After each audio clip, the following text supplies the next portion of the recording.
Ada dua pendapat yang dikenal dengan pendapat yang memenangkan asal dan pendapat yang memenangkan dohir atau ghalib. Jadi memenangkan asal berarti hukumnya suci. Kalau memenangkan dohir yang tampak berarti najis. Yang umum berarti najis. Yang lebih unggul yang mana Gus? Arjahuma annahu tahirun amalan bil aslil mutayaqqan li'annahu adbatu minal ghalib al-mukhtalifi bil ahwali wal azman. Yang lebih kuat adalah pendapat yang memenangkan hukum asal.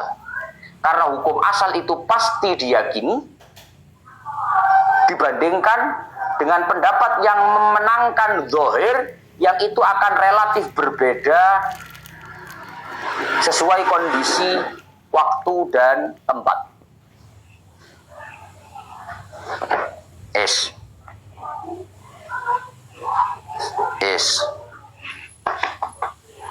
Ya. Kan di sini terjadi tarik ulur, Pak. Bahwa ada sesuatu yang hukum asalnya suci.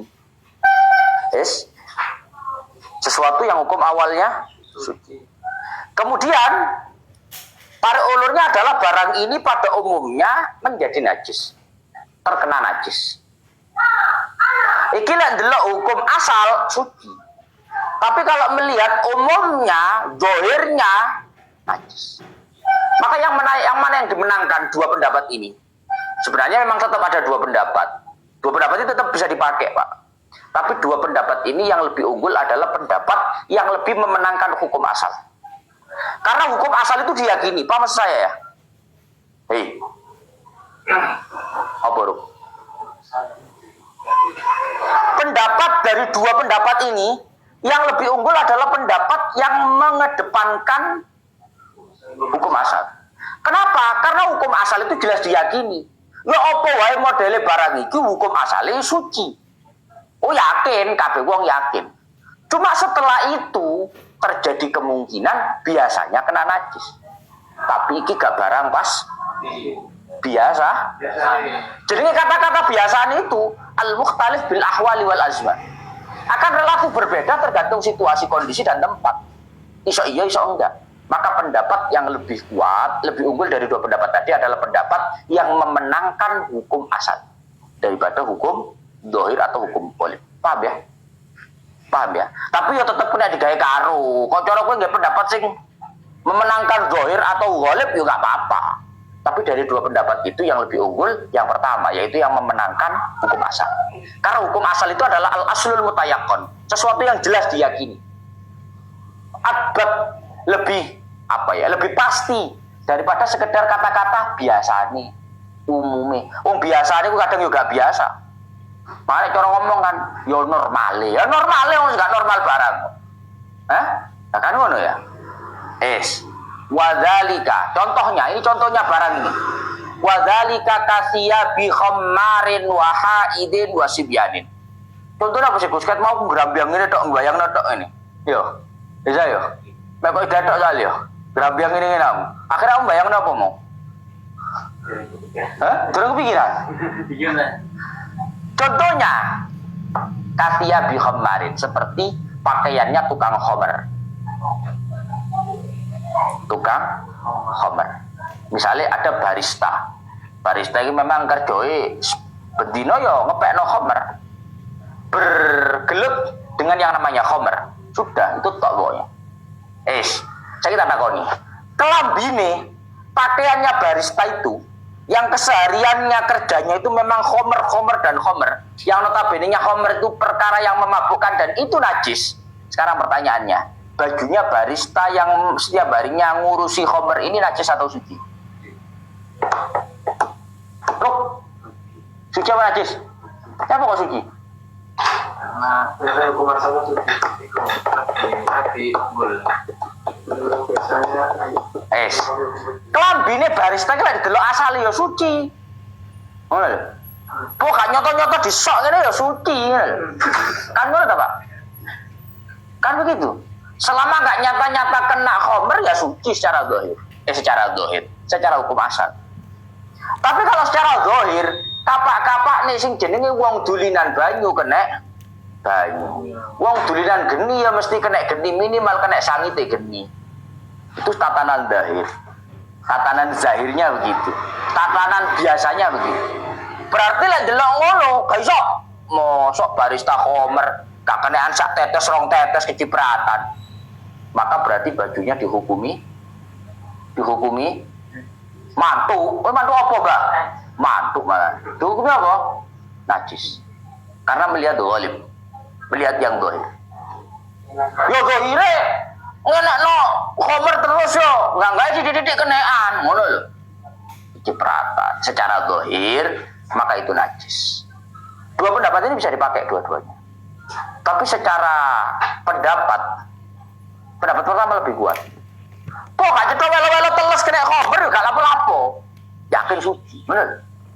Anapun kok biasa nih kena, iku lak biasa nih ya. Wong aku ki mono hati-hati nemen kok. Wah, kan ngono akhirnya.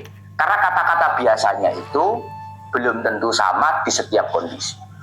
Maka lebih kuat pendapat yang mengatakan bahwa sesuatu yang hukum asalnya suci, meskipun ada dugaan kuat bahwa ini menjadi najis karena biasanya seperti itu tetap pendapat pertama lebih kuat, yaitu pendapat yang menyatakan memegang teguh hukum asal yaitu suci. Begitu. Contoh satu. Paham ya?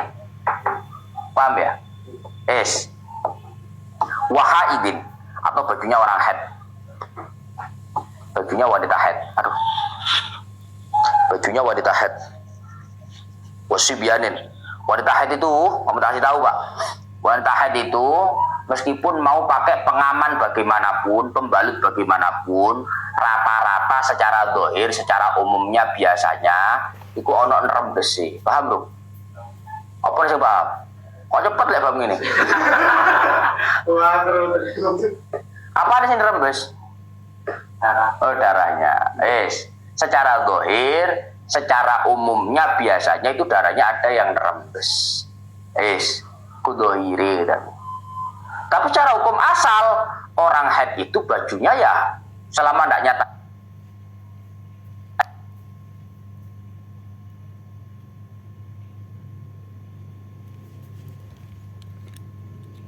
Haid itu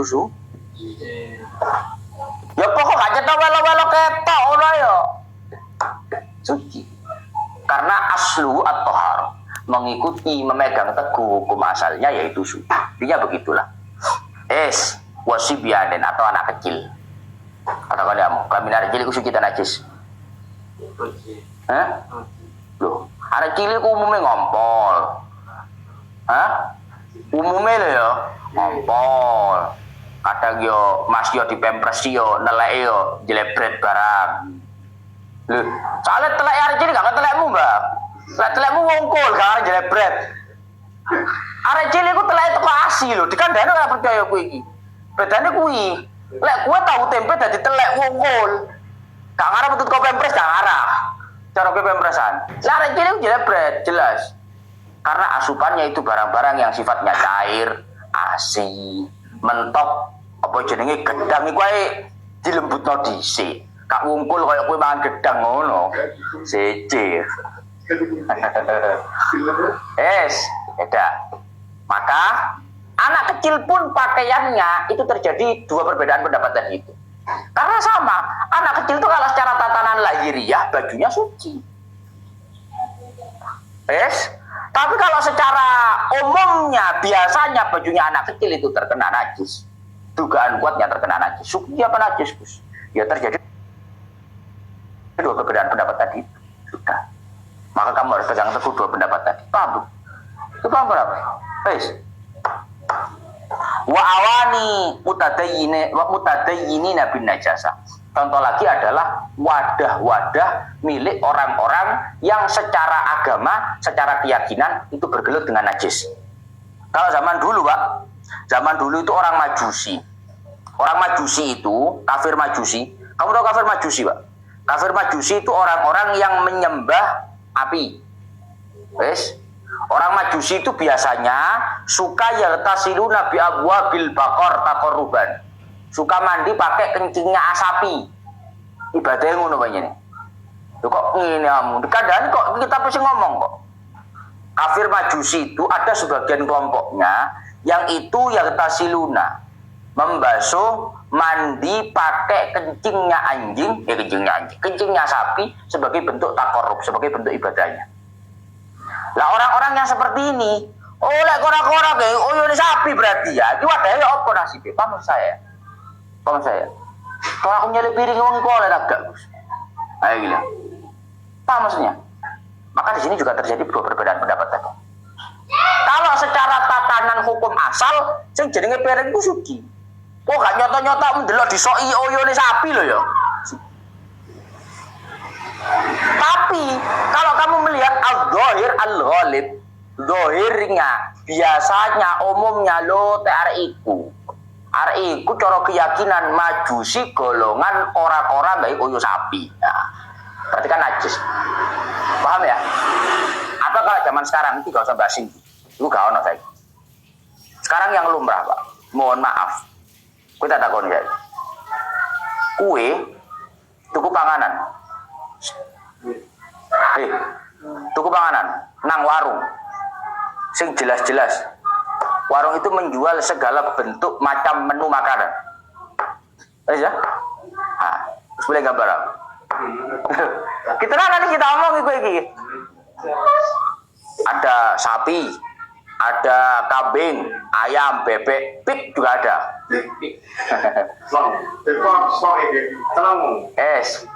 Tapi juga ada babi. Secara keyakinan kita babi itu kan najis. Sekarang pertanyaannya, kita takon ya. Kira-kira wajahnya masak bebekmu, masak babi itu udah dicita gak? Sebenarnya, kan mau jawab. Kalau kamu yakin loh ya. Kalau kamu yakin dari satu tempat masaknya, wadahnya, maka haram kamu beli. Hukum asalnya kan suci. Kau nak blok, lu yakin ya? Lu yakin ya? Soalnya yakin, Mbak. Soalnya ini tarafnya yakin. Kalau yang di sini bukan taraf yakin. Tarafnya masih duga. Paham ya? Bahasanya wawalab. Enggak pun ya pembelaan. Baru Gus Wais ini dua hukum, gak apa-apa ini. Menang hukum asal lagi keliru. Iku kalau masih dugaan kuat. Tapi lah yakin ora perlu. Ngomong ini suci yakin ya. Baru kalau ada dugaan kuat. Contoh ya. Ada biasanya itu kayak semacam pujasera, Pak. Namun ini tak tahu ini berapa ini kawan. Aku tahu mangan namun. Jadi rumah makan itu ono sing dodol mie nang kene ya. Iki babi, iki ayam, iki bebek macam-macam. Yakin masaknya beda. Tapi sing gak rugu piring. Paham ya? Sing gak rugu piring. Tapi kan yo piring iku kemungkinan iso dadi siji, kemungkinan iso paham saya? Maksudnya itu begini, bagus. Kaurungannya lek piring kan mari diumbah lho. Masalahnya diumbah piring lek kena babi gak padha diumbah piring ambek mari kena bakso. Kan ngono to, Mbak? Tapi pita mbek lebu kan ngono to. Apa nek dipita mbek lebu kan gak enak ya. Jadi korai tok. Maksudku iku ngono lho. Sehingga kalau dalam kasusnya seperti ini, maka kamu punya dalam kondisi punya dugaan kuat atau punya keyakinan? Biasa sih Gus, pengen dari siji biasanya. Yakin apa biasa ya? Biasa ya. Oh kalau nggak yakin berarti tidak apa-apa. Secara hukum asal piring itu suci. Kamu saya, kamu saya. Tapi lah yakin ya beda cerita. Jangan dipakai kaidah. Kaidah ini tidak berlaku ketika yakin. Mampus wis. Pokoknya yakin sudah berlaku. Jelas. Paham ya? Paham ya? Nah, ini penting soalnya. Atau kamu punya teman gelas kena mari digawe khomer, mari digawe opos, itu sama lah kasus seperti itu. Wa warakin yaghlibu nasruhu ala najisin. Begitupun dedaunan yang pada umumnya jatuh pada perkara yang najis. Apa ya godhong sing biasa lugur nang barang najis? Godhong apa, Mbak? Hah? Pring. Lugur nanti. Iki mono warok ya gelibu nasruhu ala najisin. Dedaunan yang pada umumnya jatuhnya itu di perkara yang najis. Biasa nih. Artinya gini loh, Pak. Nanti itu dampaknya begini. Akhirnya muncul dugaan bahwa lek lugur nang najis berarti godhonge kena. Ngono lho maksud iku. Tapi secara tatanan asal hukum asalnya itu tetap suci. Soalnya ada karo nyotone ngono lho, rone godhongmu fiber ngono lho, paham mesti ora? Nah, ini ada hukum seperti itu, tapi karo rupane godhong apa? Biasanya nang desa. Karo apa? Godhong apa karo. Walu abi sobiyin. Kemudian air liurnya anak kecil sama. Wajuhin ishtara amaluhu bi syahmil hinziri. Begitu juga bulu yang masyhur, yang terkenal bahwa itu terbuat dari bahan babi. Kamu pernah tahu wascet itu? Itu ishtahara amaluhu bisyahmil hinzir. Itu masyhur. Kok cara ngono viral katanya jarene biasanya bahannya itu terbuat dari misalkan babi, misalkan anjing atau apapun itu. Tapi nggak yakin, paham ya? Tidak sampai pada taraf yang itu masuk dalam contoh ini. Wajubnen syamiyin ishtara amaluhu bi infahatil khinzir. Begitu juga contoh yang lain adalah jubnen. Jubnen itu kalau dulu susu kering. Kalau sekarang itu semacam keju. Ya. Keju dari Syam, kalau dulu itu jubnen di Syam. Keju yang telah masyhur bahwa keju itu dibuat bi'in fahatil khinzir, pakai dalemannya, pakai bahan-bahan dalemannya babi. Kalau sekarang kamu yang pernah dengar, aku apa ngomong produknya gak penak. Kamu tahu ngerti jajan hari cilik kuning berlapis-lapis wafer? Ngerti? Loh, kowe bakal jajan kok ora ngerti. Kamu tahu tenggo? Tenggo kan wafer, tapi kan coklat. Nah ini enggak. Hah? Ini bukan tenggo, karena ini bukan coklat. Kekuningan jajannya anak kecil, paham? Kowe ngerti? Eza enggak ro. Ngerti? Eza ngerti? Loh, jawab ora tau jajan gue. Karo. Itu dulu pernah masyhur, pernah saja ya. Pernah masyhur bahwa katanya bahannya itu dari minyak babi. Kamu gak pernah dengar berita begitu? Mie barang ya, wis opo lah, terserah. Apapun, pokoknya yang pernah masyhur bahwa itu terbuat dari bahan babi, kayak cuka, jajan seperti itu, ke apapun itu, semuanya.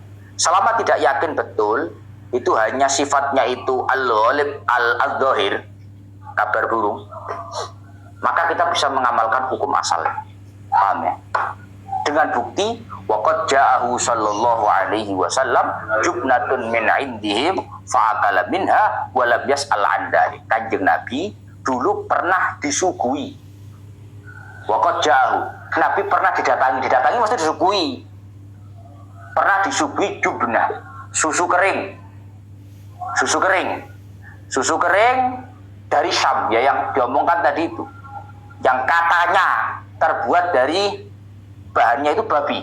Nabi disuguhi itu, ternyata fa'akala minha. Nabi langsung memakan itu, walam yas'al. Nabi tidak bertanya terlebih dahulu. Ini bahannya apa? Tidak bertanya. Itu bukti, ini menjadi satu dalil bahwa Nabi mengamalkan apa yang asal. Pokok ini gak nyoto-nyoto, paham ya? Selama ini tidak 100% yakin dari sesuatu yang haram, dari sesuatu yang najis, maka kita bisa mengamalkan hukum asal. Paham saya? Mestinya Nabi ku gak ngolai kudu takon dhisik, mestinya Nabi takon. Nyatanya Nabi itu fa'akala minha wa lam yas'al anha. Nabi langsung memakan tapi tidak bertanya terlebih dahulu. Paham? Wes ya? Tapi sekali lagi tak elingno, iki lek ora yakin. Engko yakin hukum asal, goblok itu. Ngono kok hukum asal. Jelas-jelas gelas mari dikei kancane ngombe. Nyilih gelas dulu. Atur es teler, set hukum asal. Gak iso hukum asal iki. Wong isi yakin. Hah? Anu Gus, hukum asale suci ini. Insyaallah garing. Tahu enggak? Tidak ada. Itu kalau tidak diyakini. Dzakarahu Syekhuna fi Syarhil Minhaj. Hal ini disampaikan oleh guru kita Al-Imam Ibnu Hajar Al-Haytami di dalam kitab Syarhul Minhaj. Wa yu'fa'an mahall istijmarihi wa an wanimi dzubabin wa tawli wa rufi khuffashin. Kamu tahu kelelawar, Pak? Namamu nak kelelawar? Nang dukur omahku iki. Nang ngarep kan iki godhong-godhongan iki. Godhong bujukan. Iku mergo lek iki godhong-godhongan akeh lowone. Ngerti lowo ya, Za? Banyak kelelawarnya. Lah lowo iku lek kadung nelek mbok. Awake. Si jabe PT. PT ku nelek mlakune rada suwe. Lek lowo wus ngene ya. Hah? Bus duper tepuk ngono lho, logur. Maka kamu akan tahu bahwa berkaitan masalah kotorannya kelelawar, kencingnya kelelawar, dan lain-lain, itu semuanya nanti akan termasuk halal yang Contoh mana? Kamu tahu ya, orang itu istinja itu di samping boleh pakai air, ada penggantinya air, yaitu pakai si masalah itu gini, Pak. Anak wong mari gosok nggih watu. Ces. Sifu, Pak. Ya. Watune sifu. Soalnya guyu. Kenapa bayangin apa nih? Maro jogok kancane. Lu guyu. Maro jogok kancane. Gak diambu lah ketoro. Gak diambu ya seleng. Ini gimana? Itu pembahasannya besok saja. Sekarang doa awal tahun sama doa akhir tahun. Alhamdulillah, lanjut besok ila akhir wallah alam. Kurang berapa maghrib ini? 15. 15 atau 20 nek kowe iki iso alek muni 15. Luwe ta kowe ya? Soalnya begini luwe kondo 15. Kita ae jane. Maghrib Surabaya. 17.20 maghrib Surabaya. 17.20 berarti kurang 18 menit. 17 menit. Sekarang doa awal tahun. Doa akhir tahun dulu. Jadi kenapa kok doa akhir tahunnya itu sekarang? Karena dalam Islam itu pergantian hari itu dimulai pas sebelum maghrib. Guys, sekarang hari apa ya? Senin. Nanti setelah maghrib. Setelah. Paham ya? Sekarang bulannya apa? Reza? Bulan Dzulhijjah. Nanti setelah maghrib bulan apa? Paham ya? Makanya kalau orang takbiran barang dari maghrib. Karena kalau sudah maghrib itu Syawal. Pergantian hari. Makanya sebelum maghrib doa akhir tahun, setelah maghrib doa awal tahun. Karena sudah masuk beda hari. Beda dino. Beda hari. Sekarang doa akhir tahun dulu. Terus duit dungane apa enggak? Hah?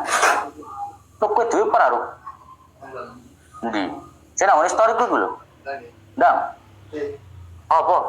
Iki nang salah kerja. Apa nih? Ini masalah dia. Lho sak kerso lho, selapo? Ayo ana musola. Orang musola yuk. Ayo balana kita pe nang dungo nang langgar, Bang.